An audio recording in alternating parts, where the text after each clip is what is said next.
সকালবেলা সোম থেকে শুক্র প্রত্যেক দিন আমাদের বাড়িতে যুদ্ধ চলে। কি যুদ্ধ? ছেলেকে স্কুল পাঠাবো তাই আমাদের অবস্থা নাজেহাল। আর এখানে দিদুন নাতির জন্য বানাচ্ছে পরোটা আর বাটার পনির।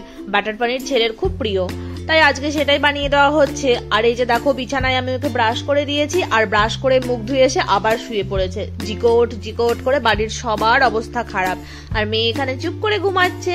আর এই দেখো, একে তো ডেকে ডেকেও আমরা তুলতে পারছি না, গভীরে ঘুমিয়েই যাচ্ছে। তো আমি দুধের গ্লাসটা নিয়ে এসে হাজির হয়ে গেছি। সকালবেলা ছেলেকে খালি পেটে পাঠায় না, সকালে একটু দুধ দিই আর তার সাথে দিই একটু বনভিটা, কারণ শুধু দুধ ও খেতে পারে না। তো দেখো, কখন থেকে ডেকেই যাচ্ছি ওঠে আর না।